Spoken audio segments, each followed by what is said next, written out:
Today we are beginning together chapter 35 of Tanya.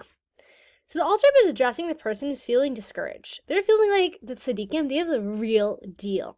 They're the ones who are really serving God. And the Beinoni, they're just kind of being told that really their divine service matters also, but we all know the truth. You're the runner-up. Okay, so you're a spicy snack for God. So what? Or they feel like I've been given this mission that I can't achieve. I've been given this animal soul that I can't conquer, right? Every single day of my life, I'm going to need to battle with this animal soul. And I'm never going to be able to turn the evil within the animal soul to good. So what's the point, right? Why was I given this insurmountable task? And so the altar is going to show us, first of all, that that's the person's own perfectionism. God is not asking them to conquer the evil within their animal soul.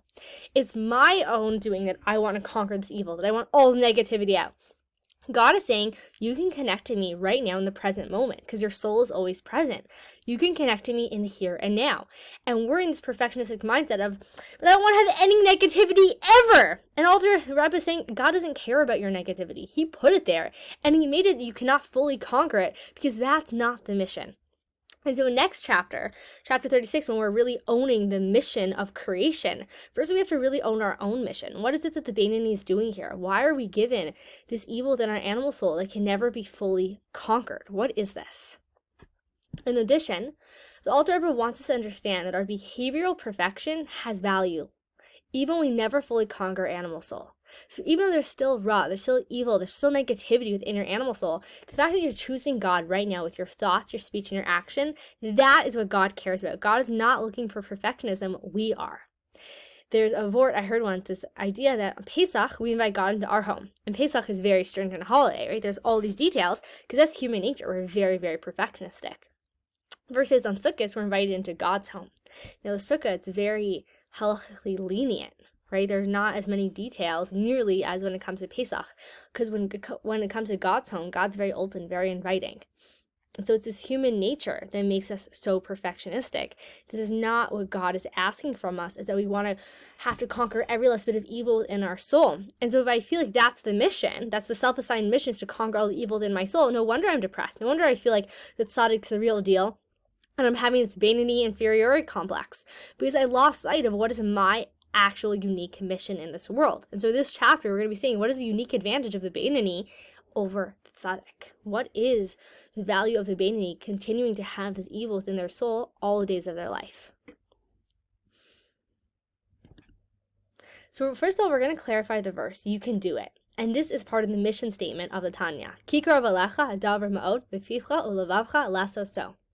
Right, you can do it. It's close to you, in your mouth and in your heart, that you can do it. I think Nike should have to pay a percentage to the Alter Rebbe every year, right? Because he really brought this verse to the forefront. You can do it.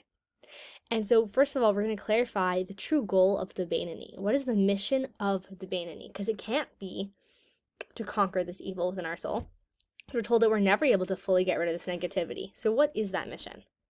So first of all, let's look at a few facts about the Beinoni's spiritual reality. Fact number 1, a Beinoni can never turn over his animal soul completely to holiness, in which case he would then be called a tzaddik.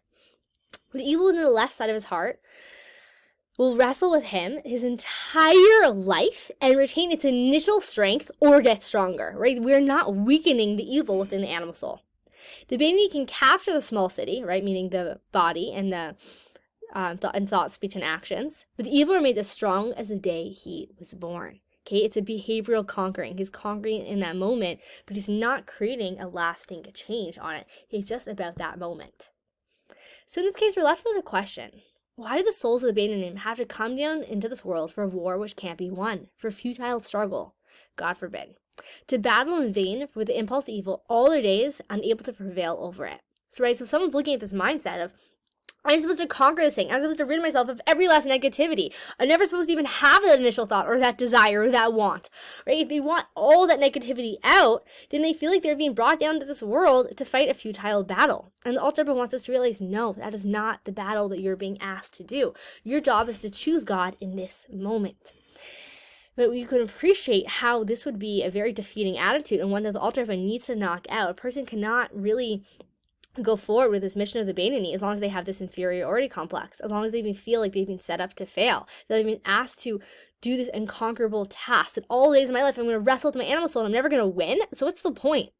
But the Beinoni has to internalize that the battle is the victory. They were not made to win a futile battle, because that's not the battle. The battle is not to conquer the evil in terms of getting rid of it. It's to conquer it on a moment-to-moment basis. So Alter Rebbe is now going to begin a long passage from the Zohar that's going to answer our question. So this passage is going to span several days. So let there be consolation, right? So what I'm quoting now, it's from the Zohar Kodesh. Let this be their consolation, to offer them comfort with a double measure of wisdom, and to let their hearts rejoice with God, who is present with them in their Torah and worship. Sorry, I'm not sure actually if that was the beginning of the quote of the Zohar. It might just still be from the text of the Tanya, but we're about to enter the quote from the Zohar. Right, so this is really to comfort a person. They can go feel wholeheartedly like my mission matters. My service of God matters. I'm not in this racetrack next to the tzaddik. It's not like we're racing against each other. We have each have our own unique spiritual potential. We are different creations, really created for different missions. The tzaddik is not meant to deal with the evil. He's meant to deal with the good. I, as a Beinoni, need to own my mission, and that's what we're going to be talking about over the next several days. Thank you for taking the time to really dive into today's Tanya together.